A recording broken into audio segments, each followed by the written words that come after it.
Olá, quarto ano, sejam muito bem-vindos à nossa aula de hoje. Espero que vocês estejam todos muito bem. E a nossa disciplina é ciências, tá bom? Então pegue um livro, pegue aí o seu material e vamos para mais uma aula de hoje. Centro Educacional Sonho Dourado é a nossa escola, ciências é a nossa disciplina.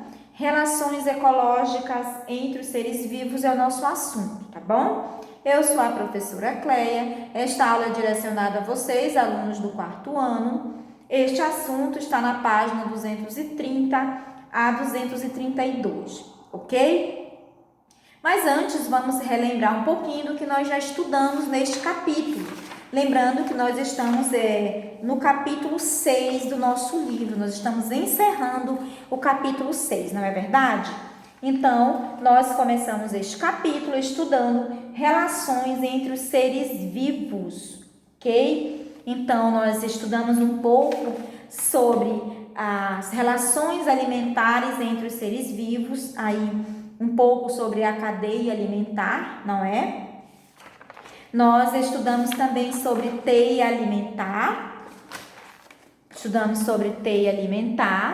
Ok? Nós vimos também sobre o desequilíbrio nas cadeias e teias alimentares. Como é que se dá esse processo de desequilíbrio nas cadeias e teias alimentares? Porque há esse desequilíbrio. Então, nós estudamos também sobre isto. Tá? E hoje, continuando a nossa aula, nós vamos estudar um pouco sobre essa relação ecológica entre os seres vivos. Como é que se dá essa relação? Mas existe mesmo relações entre os seres vivos? Claro, nós estamos estudando sobre isso, não é? Desde o início do capítulo 6 do nosso livro, tá bom? Então, vamos ver como é que se dá esse processo, tá? Os seres vivos podem se relacionar uns com os outros de diferentes maneiras, não apenas pela alimentação. Vocês sabiam disso? Pois é, os seres vivos eles podem se relacionar, eles podem interagir com os outros seres vivos de diferentes maneiras, tá? E nós vamos ver a partir de agora de que maneiras esses seres vivos eles interagem um com o outro no ambiente, tá bom? Além das relações alimentares, os seres vivos podem interagir uns com os outros para obter território. Pois é, eles interagem um com o outro em busca de território. Eles trabalham aí o cooperativismo, que nós vamos ver mais à frente, tá? Em busca de território, de abrigo, de proteção ou para se reproduzir também. Essas relações, chamadas ecológicas, podem ocorrer entre seres vivos de uma mesma espécie e entre seres vivos de espécies diferentes, tá bom? Então, essas relações existentes nós chamamos de relações ecológicas, tá bom? São relações ecológicas que podem ocorrer entre seres vivos da mesma espécie ou entre seres vivos de espécies diferentes. Tá bom? Sociedade. Como é que se dá a sociedade também no meio aí dos seres vivos? Se dá essa sociedade também, professora? Sim, nós iremos ver agora. Nas sociedades, os seres vivos de uma mesma espécie trabalham de maneira cooperativa para o benefício de todos. Pois é, eles trabalham de maneira cooperativa. Em benefício de todos. Nesse tipo de relação, pode haver divisão de tarefas entre os integrantes da sociedade. Então, aí nesse tipo de relação, pode haver divisões de tarefa. Então, eles se dividem aí para ver qual ser vai fazer tal coisa, tá bom? Nós chamamos aí de sociedade, que é o meio em que os seres vivos vivem. Tá? Nas colmeias, por exemplo, existem abelhas responsáveis por cuidar dos ovos outras que protegem a colmeia e as que trabalham na produção de mel. Viram só como foi distribuído aí as tarefas? Foram distribuídas as tarefas? Pois é, umas são responsáveis por cuidar dos ovos, outras protegem a colmeia e as outras trabalham aí na produção de mel. Não é que é importante a gente saber esse processo, né? Até dos seres vivos é importante a gente saber. Então, nós temos aí a abelha, não é? A abelha pode atingir até 2 centímetros de comprimento, tá bom? Então, 2 centímetros de comprimento cada abelha pode atingir, tá? Competição. Como é que se dá esse processo de competição aí nas relações ecológicas entre os seres vivos? Vamos ver. A competição pode ocorrer entre os indivíduos de uma mesma espécie e entre indivíduos de espécies diferentes. Os seres vivos envolvidos podem competir por alimento, abrigo e território, como nós vimos. Então, há essa competição entre os indivíduos de mesma espécie ou de espécies diferentes, não é verdade?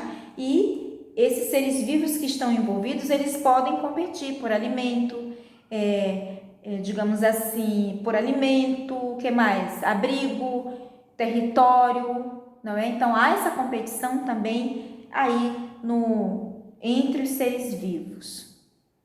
No caso de indivíduos da mesma espécie, ocorre também a competição por parceiros para a reprodução.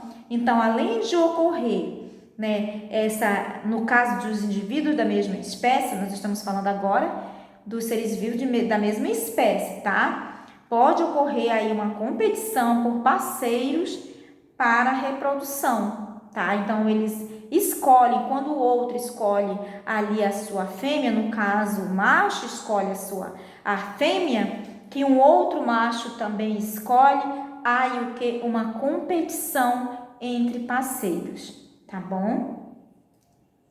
De modo geral, a competição resulta em prejuízos para todos os envolvidos na relação, tá? Isso porque até o que vence a competição pode ser machucado ou desgastado dessa interação. Então, nós sabemos que competição sempre resulta em prejuízos para alguém, né, que foi ali envolvido nessa relação. E no caso dos animais, acontece que quem vence a competição, por exemplo, pode sair machucado, pode sair desgastado aí dessa interação. Também é uma forma de os seres vivos interagirem, tá? Nós temos aí a antílope, né? Pode atingir até 1 metro, 1,9 de comprimento. Então, aqui, esse animal ele pode atingir 1,9 metro de comprimento, tá bom? Ou seja, 1,90 m, não é? De comprimento.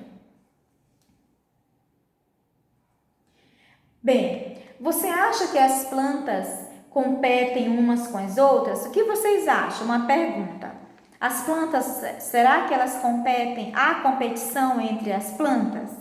Sim, gente, há competição sim entre as plantas. As plantas podem competir por acesso à luz, tá? A luz solar, água e espaço, por exemplo. Então, há sim competição entre as plantas por luz solar, por água e por espaços. Predação. Agora vamos ver como é que se dá esse processo de predação, que está no nosso livro, na página 231, tá bom? Página 231, predação. A predação, em geral, ocorre entre indivíduos de espécies diferentes. Bem, agora já ocorre essa predação, claro que não podia ser entre ali, né? Então, entre espécies diferentes. Nesse tipo de interação, um indivíduo chamado predador alimenta-se de outro ser vivo chamado presa, tá? Então, um indivíduo chamado predador tem aqueles predadores, eles alimenta-se de outro ser vivo, tá bom? Assim, o predador é beneficiado com a energia e os nutrientes, e a presença é prejudicada, podendo inclusive morrer, tá? Então, eles podem morrer também, porque foi prejudicado no caso, né? Houve aí essa questão aí da interação, na predação. Então, quem saiu beneficiado pode morrer. Nós temos aí a leoa pode atingir até 3,3 metros de comprimento, ou seja, 3 metros e 30 centímetros de comprimento, tá bom? Está no livro de vocês, na página 231, repetindo. Panda, nós temos também o panda, tá? Panda pode atingir até 1,90 centímetro, tá? 1 metro de comprimento. 1,90 de comprimento. Bem, agora vamos conversar um pouco sobre parasita, tá? Parasitismo, não é?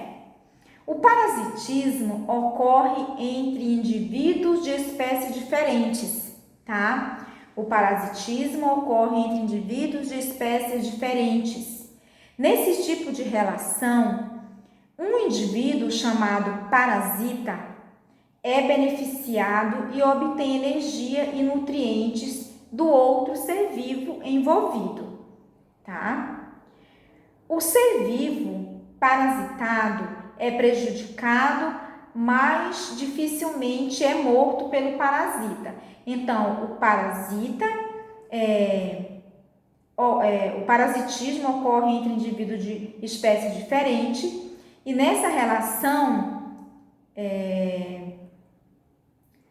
o parasitado ele é prejudicado, não é? Porque quem faz todo esse processo aí é o parasita e o parasitado é prejudicado, mas ele dificilmente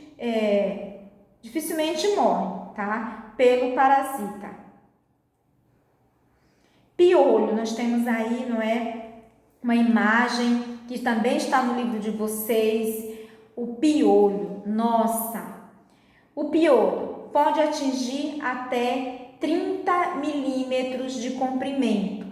Além disso, provoca todo este dano na cabeça do ser humano, não é? É uma coceira sem fim e é falta também de higiene, falta de cuidar do seu corpo, cuidar do seu couro cabeludo, não é verdade?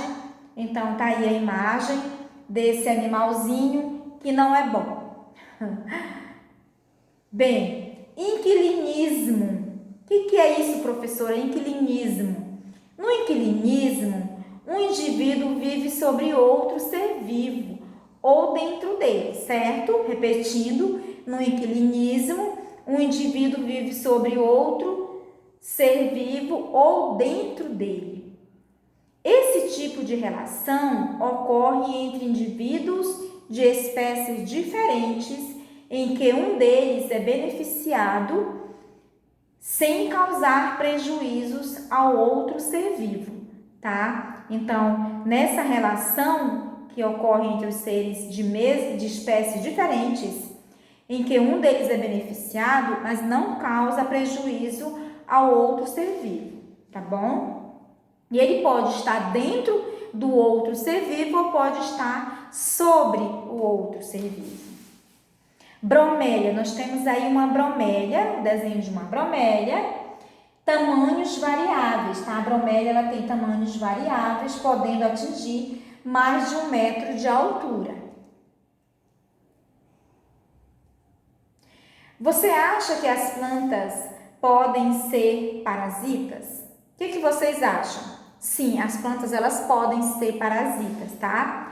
As plantas que não realizam sua fotossíntese, nós já estudamos isso. As plantas que não realizam sua fotossíntese, elas são parasitas, tá? Essas plantas, como cipó, chumbo, são parasitas e absorvem os nutrientes que necessitam de outras plantas sem matá-las. Então, elas absorvem das outras plantas, elas necessitam das outras plantas os nutrientes necessários para a sua sobrevivência, porém, não mata as plantas, não mata, no caso, o outro ser vivo, tá bom? Então, meus queridos alunos do 4º ano, esta foi a nossa aula de hoje. Espero que vocês tenham compreendido direitinho. Eu sei que vocês compreenderam, porque vocês são inteligentes. Então, fiquem com Deus, façam os exercícios, tá bom? Fiquem com Deus e até a próxima aula. Um abraço a todos. Tchau!